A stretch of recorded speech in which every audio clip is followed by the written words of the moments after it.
Madame, messieurs, bienvenue à ce nouveau numéro de votre magazine Femmes qui aujourd'hui aborde un sujet assez délicat puisque c'est un sujet qui touche plus d'une personne en République démocratique du Congo.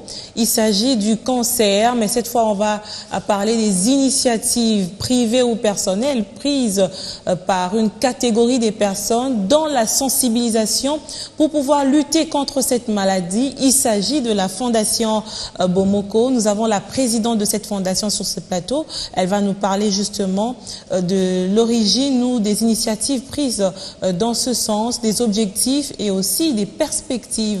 Madame, bienvenue. Merci beaucoup, madame. Alors, vous vous appelez Mélissa Amissi Charoufa, je le disais tout à l'heure, vous êtes présidente de la Fondation Bomoko. D'entrée de jeu, la Fondation Bomoko, elle date de quand? Comment elle est née? Alors, la Fondation Bomoko est née au début de cette année.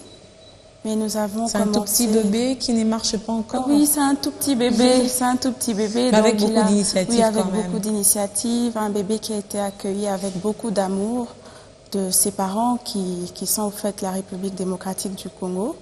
En fait, nous œuvrons vraiment depuis le mois de juin parce que nous avons commencé une série d'ateliers informatifs. Depuis le mois de juin. Vous êtes présidente de cette fondation, assez jeune quand même. Oui. D'où vous est venue l'idée de mettre en place une fondation qui milite sur le terrain contre le cancer? Au fait, tout est parti d'un simple constat.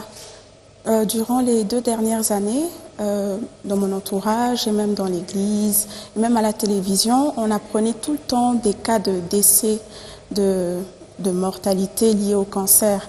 Et je suis quelqu'un qui est curieuse de nature. J'ai voulu un peu comprendre qu'est-ce qui se passe. Qu'en est-il du cancer ici en RDC? Est-ce qu'il y a des mesures qui sont prises? Est-ce qu'il y a des programmes? Est-ce qu'il y a des médecins qui sont spécialisés? Et je me suis intéressée au sujet du cancer. Malheureusement, j'ai pu avoir presque toutes mes réponses sur Internet. Et je me suis heureusement que vous avez quand même eu des réponses. Oui, heureusement que j'avais quand même eu des réponses. Et malheureusement que ce soit des réponses qui viennent des pays d'ailleurs. Mais je me suis dit, je vais faire un pas. Je ne vais pas attendre derrière les barreaux à pointer les doigts. Je vais essayer de faire un cadre dans lequel les personnes pourront avoir des réponses à leurs questions concernant le cancer. Alors, tout est parti de ce constat-là. Oui. Où vous aviez remarqué qu'il y avait beaucoup de décès. Mais est-ce que vous avez des épaules solides pour prendre en charge? Même si on va seulement en termes de sensibilisation, ça coûte quand même énormément. Ça demande beaucoup de moyens. Mélissa, vous êtes prête ou Je suis totalement prête parce que premièrement, je dirais que c'est grâce à l'ère dans laquelle nous nous retrouvons maintenant, l'ère de la technologie nous permet d'atteindre 1 million de personnes et pratiquement presque le Congolais jeune, le Congolais adulte a un smartphone. Donc nous œuvrons pas seulement dans Kinshasa, mais pas dans les milieux reculés où les gens meurent sans savoir qu'ils sont même atteints du cancer. Justement, c'est au fait la particularité de Bomoko, c'est que nous œuvrons physiquement et même du côté digital. Donc nous avons une plateforme Internet, mais nous organisons aussi des sensibilisations où nous allons vers des personnes, même dans les milieux les plus reculés, les milieux ruraux. Donc, et depuis que vous êtes mis sur pied pour la sensibilisation, qu'est-ce qui a été déjà fait? Ce qui a déjà été fait, c'est la première formation que nous avons. J'espère que c'est pas tôt de vous poser la question. Non, même pas. Ce qui a déjà été fait, c'est que nous avons organisé une première formation des bénévoles, c'est-à-dire nous leur avons donné les notions de base sur comment aborder un individu sur le chemin, lui parler d'un sujet qui est aussi sensible que le cancer. Vous avez donné la formation à qui exactement? Aux jeunes bénévoles, parce que lorsque nous avons commencé la fondation, nous avons lancé un appel. Vous voyez, comme les appels d'offres, nous cherchons des bénévoles qui ont le cœur... Ça ne marche toujours pas à Kinshasa. Mais ça, en tout cas... Ailleurs, oui. Oui, ailleurs, oui, mais ici, le public a été très réceptif. Okay. Donc, on a eu beaucoup de jeunes qui se sont inscrits.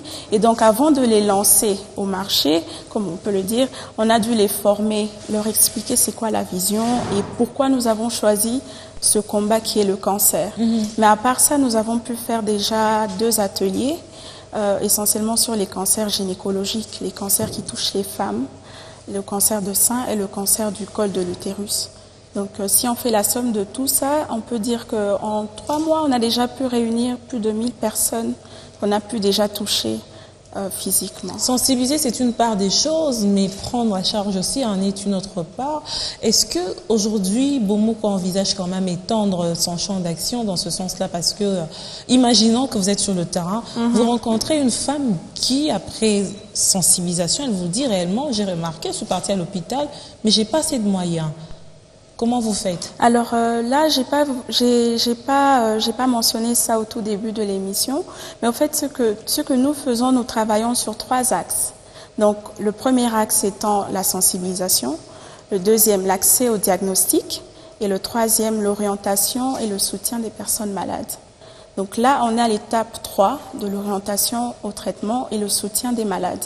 Nous avons des partenariats avec des centres hospitaliers et pratiquement toute la chaîne qui intervient dans la prise en charge des cas de cancer, ce qui fait que nous bénéficions de certaines réductions, voire même de certains examens qui peuvent être faits même gratuitement. Tout ça pour emmener les gens à prendre conscience qu'il y a une maladie et que lorsqu'elle est diagnostiquée tôt, il y a beaucoup de chances de survie.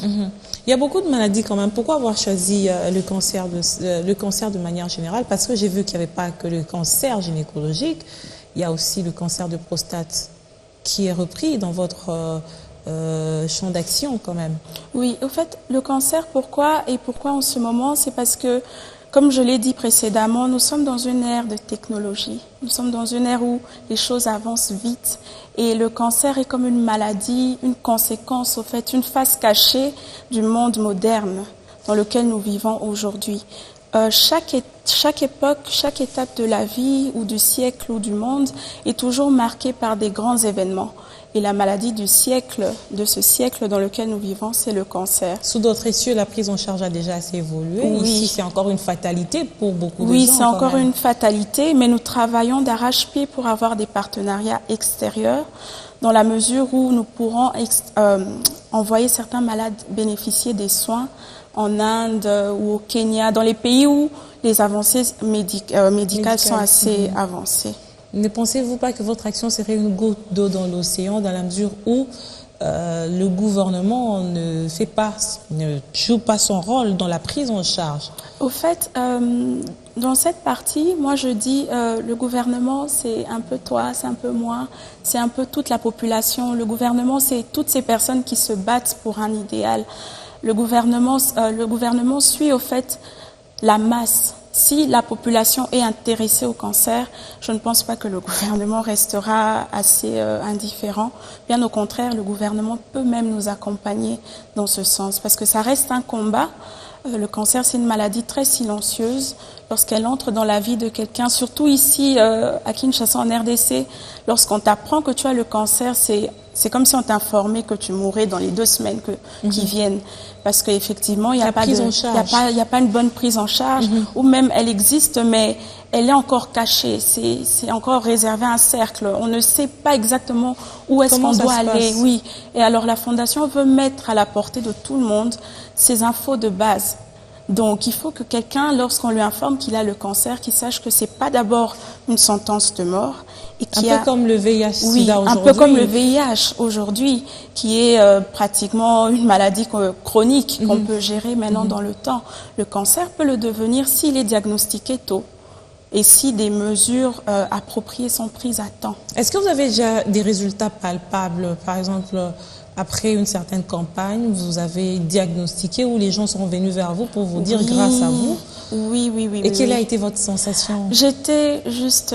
le sentiment qu'on ressent, c'est indescriptible.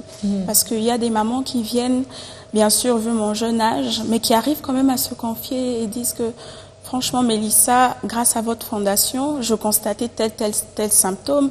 Je suis allée voir le médecin. Heureusement, pour moi, c'est pas encore un cancer, c'est une phase pré-cancéreuse. On a pu traiter, je vais beaucoup mieux. Et il n'y a pas meilleure satisfaction que ça, que l'information sauve. Quelle est la cible de votre message? Les jeunes gens ou on se dit toujours que c'est à une certaine catégorie d'âge qu'on est plus concerné par le cancer, alors que les médecins vous diront que c'est faux? C'est faux, c'est totalement faux. Ce qui est assez particulier avec le cancer, c'est qu'il atteint tout le monde. Il ne fait aucune distinction d'âge, aucune distinction de milieu de vie, rien. Donc ma cible, au fait, c'est la population. Pour les jeunes enfants qui ne comprennent pas encore grand-chose, je vais vers les parents, on explique aux parents. Et pour les jeunes adultes, les universitaires, ceux qui peuvent comprendre, ils viennent vers nous, on va vers eux, on explique, parce qu'on ne peut pas rester silencieux. Tant qu'on accepte de vivre dans la modernité, il faut accepter les conséquences qui viennent un peu après. Il faut accepter la face cachée derrière toute cette technologie, toute cette nourriture que l'on mange, tout cet environnement qui nous entoure. Le mode de vie apporte quand même beaucoup de problèmes finalement. Mélissa, vous êtes quand même éloignée de ce que vous avez appris à l'école. Qu'est-ce qui explique ce paradoxe? Des finances à la santé publique, c'est quand même paradoxal, n'est-ce pas? Très paradoxal. Et je pense vous vous sentez bien dans la peau Oui, effectivement. Au fait, la fondation n'est qu'une expression de ce que je suis réellement, au-dedans de moi. Qui vous êtes réellement? Je suis On est curieuse de le savoir. Oui, je suis juste une jeune femme congolaise de souche qui a beaucoup de compassion vers les personnes, qui est tournée vers les personnes. Je pense que le fait que je sois issue d'une grande famille fait de moi une personne qui aime voir les autres bien portants. Je viens d'une très grande famille, j'ai beaucoup de frères, nous sommes à 17. C'est une grande famille. C'est une très grande famille. Et donc, mes frères et moi et toute ma famille, on a grandi dans cet environnement où on prend soin de chacun de nous. Et c'est un peu ma nature. C'est ma nature. Je veux apporter quelque chose à la nation congolaise. Bien mon jeune âge, il n'y a pas d'âge pour faire des grandes choses. Mais je me dis, avec la fondation, si on peut arriver à sauver une vie, à épargner une vie, c'est déjà beaucoup. Les moyens vous viennent d'où? Parce que tenir une fondation, ce sont des actions qu'il faut mener sur le terrain. Jeune que vous êtes, je suis curieuse, ou les téléspectateurs aussi ont la même curiosité que moi de savoir d'où proviennent les moyens. Les moyens, premièrement, proviennent de la générosité des personnes pour l'instant, parce que nous n'avons pas encore des partenaires qui ont confirmé leur accompagnement ou leur soutien parmi tous les programmes que nous proposons. Donc pour l'instant, c'est que des fonds propres, donc les fonds de famille et les bénévoles et des donateurs divers qui donnent ce qu'ils peuvent. Pour l'instant, c'est comme ça que nous fonctionnons. Et c'est un peu pour ça aussi que nous sommes un tout petit peu limités. C'est-à-dire, on fait des ateliers jusqu'à une certaine mesure, mais on n'arrive pas encore à atteindre notre objectif. Ateliers où vous prenez en charge une centaine de personnes ou plus, c'est quand même beaucoup, n'est-ce pas? C'est beaucoup. Et là, c'est grâce à la participation des individus qui ont cru et qui pensent que le combat nous concerne tous, qui explique même Bomoko. En fait, c'est l'unité. On est ensemble face à un combat qui nous concerne tous et qui peut nous arriver à n'importe quel moment de la vie. Alors, on va voir cette sensibilisation sur le terrain avec cet atelier que vous avez organisé pour justement vulgariser sur les cancers gynécologiques avec des spécialistes qui ont pu donner de la matière à ceux qui étaient présents en vue de pouvoir déceler ou diagnostiquer à temps cette maladie qui frappe plusieurs femmes, les cancers du col de l'utérus et les cancers de sein. Ça a quand même été génial avec des résultats probants. On a vu la réaction des participantes qui se sont dit satisfaites par rapport à la leçon apprise au courant de cet atelier que vous avez organisé au collège Boboto. Mélissa. Les chiffres sont alarmants. Le taux de prévalence du cancer du col de l'utérus en RDC est élevé de 22,9. Une urgence qui conduit la Fondation Bomoko, au travers de cette conférence, de sensibiliser les Kinois, toutes générations confondues, sous cette pathologie rongeuse, mais moins connue des Congolais. Nous souhaitons toujours, dans le cadre de notre vision et de la poursuite de nos objectifs, d'atteindre un maximum de personnes, de les informer, de les former sur les techniques de dépistage, les bienfaits d'une détection bien plus tôt dans les cas de cancer, mais aussi de la prise de traitement qui est à jour. Le cancer du col de l'utérus, c'est très prévalent, surtout ici en RDC. Nous dépassons même l'Occident et les autres pays du monde. Ça reste une urgence et nous devons nous lever et agir au plus vite. Le cancérologue Ali Rissassi est revenu sur les causes telles que la précocité des rapports sexuels et la multiplicité des partenaires. Elle s'est également attardée sur les mesures préventives comme la vaccination des jeunes filles avant la vie sexuelle. Pour sa part, le docteur Idriss Aboubakar a exhorté l'auditoire sur la prise en charge médicale. Après un débat houleux, les participants en sortent visiblement bien édifiés. Je suis très contente parce que c'est une conférence où on informe à la femme des dangers qui guettent la femme. Parce que c'est une maladie qui tue la femme à bas bruit, comme on a dit.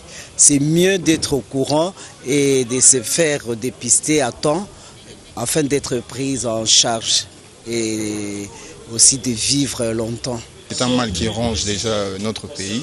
Quand on informe nos mamans, nos femmes, plus l'information se répand, mieux en fait nos mamans identifient le problème et meilleure est la prise en charge. Je fais vraiment un appel aux femmes de se faire dépister tôt pour ne pas comme en phase où il y a cancer. J'espère qu'avec Bomoko et avec de partenaires au Bakozwa, va aider vraiment la population pour tout à moindre coût. Bien, si ça sera gratuit, ça sera aussi une bonne chose. Au finish, il a été noté que le dépistage régulier serait le moyen par excellence de prévenir les cancers du col de l'utérus au stade précoce.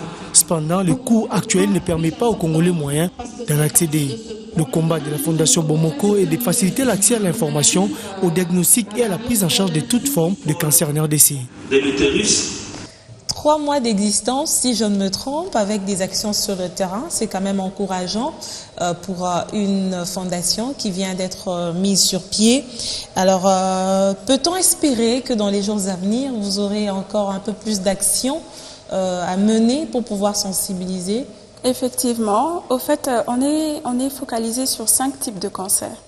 Le cancer de sein, cancer du col de l'utérus, cancer de la prostate, cancer du côlon et enfin la leucémie qui est une forme de cancer de sang. Alors dans les mois à venir, nous prévoyons organiser des ateliers sur les restes des cancers, donc cancer de la prostate et du côlon et la leucémie. Mais aussi, à présent, par exemple, au moment où je vous parle, il y a toute une équipe qui est à Kimpese, donc à l'Institut médical évangélique de Kimpese, parce qu'il y a un nombre assez élevé des cas de cancer. Et donc, nous faisons des descentes comme ça dans les hôpitaux ou dans les milieux reculés. Mais qu'est-ce qu'ils font exactement quand quand ils ont des cas de cancer, ils les traitent tant soit peu des soins palliatifs, c'est-à-dire des soins juste pour accompagner le malade à sa mort. Donc il n'y a pas de traitement curatif encore à ce jour, à ce que je sache en tout cas. Et donc, lorsqu'on est à la dernière phase. À la dernière phase. Et la population de ce côté, malheureusement, signale les cas de cancer lorsqu'ils sont déjà arrivés à une phase assez avancée. Et donc l'hôpital joue au fait un rôle de centre d'hébergement où ils accompagnent simplement les malades parce que les malades sont délaissés par les familles, les coûts sont trop élevés, la nourriture, l'alimentation, l'hygiène, il n'y a pas tout ça. Donc on se bat un peu pour ça. Dans les mois à venir, ce serait les ateliers, notre série d'ateliers, mais aussi aller rendre visite aux malades, aller faire des dons. Penser à ces personnes qui sont délaissées à cause de leur situation. Ils n'ont pas cherché à être malades, c'est une fatalité, ils ne sont que des simples victimes. Donc on organise des programmes de dons où toute personne désireuse d'aider, d'aller rendre visite aux malades ou d'apporter quelque chose à la fondation peut se rendre dans nos bureaux, parce que nous avons des bureaux, nous contacter ou nous appeler ou aller carrément sur nos pages Facebook et venir nous accompagner dans ce sens. Nous avons un festival. Vos bureaux sont situés où? Parce que après il y aura des réactions certainement. Oui. Alors nous sommes situés sur l'avenue des Croisements des Marais et Colonel Ebea dans la galerie Cassiopée. C'est non loin de l'hôtel de ville et c'est à 2 pas de la TMB, la banque TMB. Et on dit toujours vaut mieux prévenir que guérir. Aujourd'hui vous êtes certes dans la sensibilisation, mais qu'est-ce que vous dites exactement aux gens? Vous n'êtes pas médecin, c'est vrai, mais vous avez la vision de votre fondation, ça veut dire que vous connaissez les objectifs que vous êtes assignés. Qu'est-ce que vous dites aux gens par rapport à la prévention? Je prends par exemple les cas des cancers gynécologiques qui aujourd'hui sont devenus très récurrents. Comment vous faites pour sensibiliser une femme? À une femme, quand je rencontre une femme, pour ne pas rentrer dans des détails trop intimes, je parle plutôt des avantages d'un dépistage précoce. Okay. Comment est-ce qu'on dépiste un cancer de manière précoce? C'est quand on fait au moins, dans une année, au moins une fois, aller voir le médecin pour des examens généraux. Elles vont vous dire qu'elles n'ont pas d'argent, qu'elles n'ont pas de moyens. Et moi, je réponds, je dis, la Fondation met à votre disposition des partenariats avec ces hôpitaux qui vont vous permettre de bénéficier à des réductions. Et si vous venez à la période dans laquelle nous avons des promotions, vous pouvez même avoir accès au diagnostic. Et si vous êtes débordé le lendemain avec beaucoup plus de sollicitations pour un dépistage, comment vous faites? Non, nous travaillons déjà. Nous avons déjà des projections dans le cas où... Parce que lorsque nous sortons comme ça, nous savons stratégiquement que le nombre des sollicitations va vraiment augmenter. Et donc, nous avons déjà des stratégies pour ça. Nous avons des partenaires ici. Nous ne travaillons pas seuls. Comme nous ne sommes pas un hôpital, on ne peut pas prendre la charge d'engager la santé des autres. Oui. Donc, nous avons des professionnels qui nous accompagnent et des personnes chez qui nous allons diriger les malades. Donc, si à une femme, lorsque nous partons vers une femme, nous lui disons qu'il y a un avantage, il y a une méthode de prévention qui reste incontestable, c'est le dépistage précoce. On ne peut pas contrôler le cancer par la nourriture. Malheureusement, c'est vrai que la nourriture joue beaucoup, mais le seul moyen de le dépister tôt, c'est lorsqu'on part au moins une fois par an faire son check-up annuel et demander les examens gynécologiques, demander les examens de sang, bref, tout le check-up. Tous les check-ups, ça vous permet de pouvoir détecter les petites anomalies et les anormalités.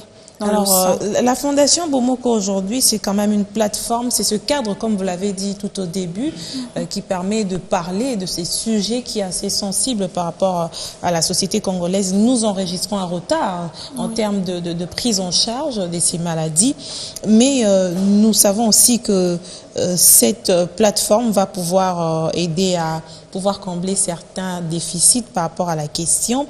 Mélissa Amissi Charoufa, aujourd'hui, si vous étiez demandé de pouvoir faire autre chose, seriez-vous toujours dans la Fondation ou vous aurez autre chose? Là, je parle maintenant de vous. En tant que Mélissa, oui, en tant que j'aurai toujours la Fondation. Parce qu'en dehors de la Fondation, j'ai d'autres activités. J'ai fait des études de finance, donc je suis entrepreneur, j'ai quelques boutiques, j'ai une boîte de consultance dans l'administration et démarches de visa. Et donc, je suis aussi un peu dans l'événementiel. Je fais pas mal d'activités à côté de la Fondation. Donc, s'il faut que j'aille ailleurs ou que j'ai d'autres opportunités, la Fondation sera là. Parce que la Fondation, c'est moi. Je m'exprime à travers la Fondation. Je laisse exprimer ma nature. Donc, je pense que vous êtes en train de réaliser vos rêves de petits enfants. Réaliser mon rêve. Mais vous savez aussi qu'il y a beaucoup de jeunes filles aujourd'hui qui sont peut-être limitées par rapport à leurs rêves. Elles ne savent pas par où commencer. Elles ont des ambitions, mais bloquées quelque part. Qu'est-ce qui a été le déclic chez vous? Au fait, l'environnement, votre famille, je réponds à votre place quand même. Un tout petit peu, mais je dirais que quelqu'un qui a un rêve ne peut pas être stoppé par tout ce qu'on voit. Quelqu'un qui a un rêve au-dedans de soi a comme une essence. Au fait, tu profites de chaque moment, de chaque opportunité. Pour toi, c'est un moment où tu dois te réaliser. C'est vrai, moi j'ai eu beaucoup d'interpellations. On me disait, mais la situation du pays n'est pas favorable. Je dis, c'est bien le contraire. Pour quelqu'un qui entreprend, quelqu'un qui a un rêve, qui a un objectif à atteindre, toute situation est favorable. C'est une opportunité. Toute situation est une opportunité. Et alors, à ces jeunes femmes qui ont encore des rêves, mais qui attendent, parce que généralement, c'est « ah oui, il faut des moyens ». Le plus dur, c'est de commencer. Une fois qu'on commence, c'est parti. Et il faut commencer. Parce que le déclic chez moi, c'est quand j'ai réalisé que je touchais un sujet qui tue chaque jour, chaque minute. On parle de mortalité liée au cancer par minute.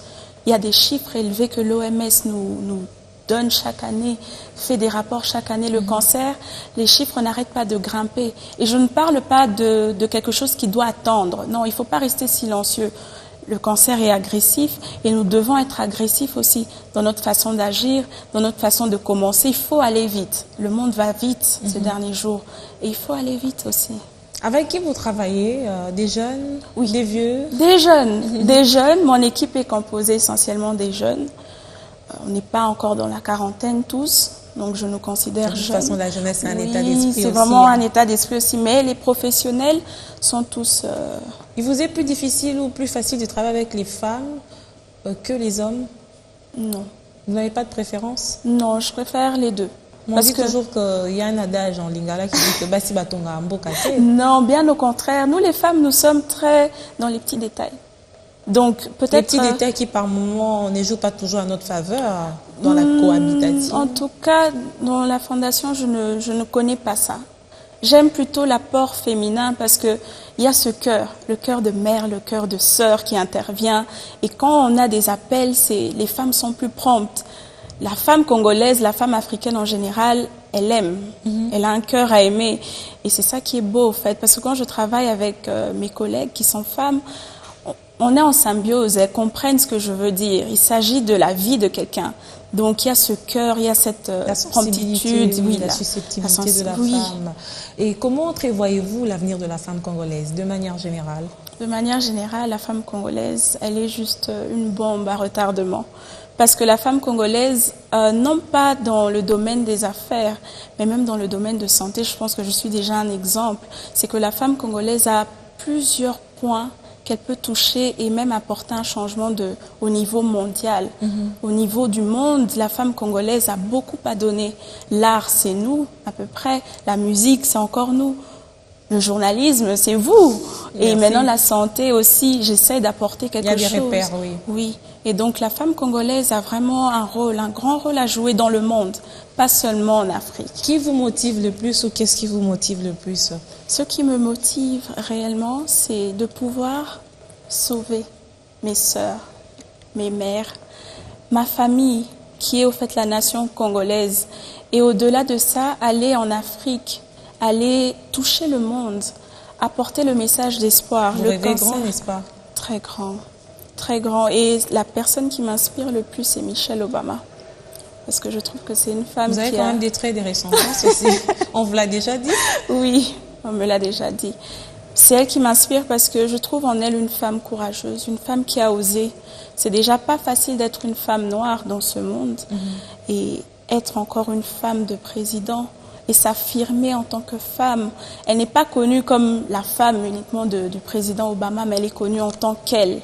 Elle a aussi une carrière à elle. Elle a une carrière et elle a une personnalité, elle a des objectifs.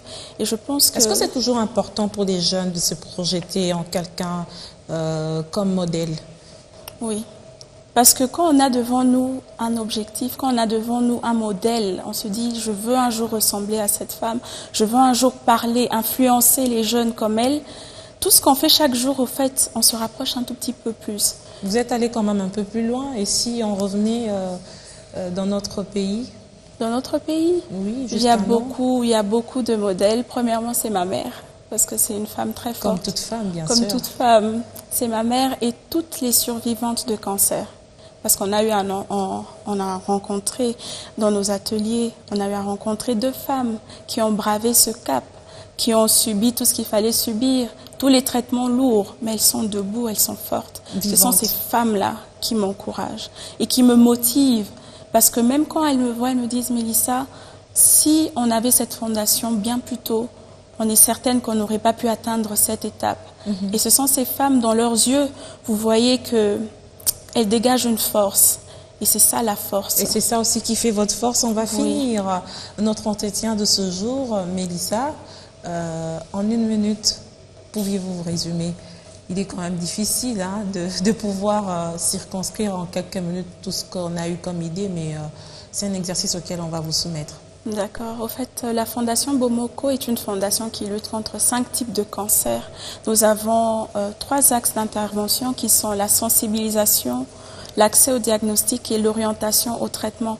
Nous invitons un maximum de personnes, que ce soit des personnes malades ou des personnes qui accompagnent les malades ou encore des personnes qui ont survécu au cancer, de bien vouloir se rendre dans nos bureaux, venir partager leur expérience avec nous, de nous contacter et bien sûr, si vous apprenez que vous êtes malheureusement atteint d'un cancer, venez signaler, on peut toutefois vous aider et vous accompagner dans ce combat. C'était la voix de Mélissa Amissi Charoufa. Je ne dirais pas que c'est seulement votre voix, mais c'est aussi la voix de ces personnes qui sont atteintes de cette maladie et qui ne savent pas à quel sens se vouer, qui ne savent pas par où commencer. Mais du moins aujourd'hui, ce cadre que vous avez mis en place peut vous servir d'orientation pour pouvoir aider les malades ou les gens qui ne sont même pas encore touchés par cette maladie à être sensibilisés et prévenir contre toute forme de cancer. Merci. Merci beaucoup à vous d'avoir répondu à notre invitation. Merci Ça a été un beaucoup réel plaisir. Nous apprenons tous les jours dans cette émission. On vous retrouve, madame, messieurs, très prochainement sur ce même plateau de l'émission Femmes avec un autre invité, bien entendu, pour pouvoir nous édifier davantage, car ce beau pays nous appartient et nous sommes appelés à le développer ensemble.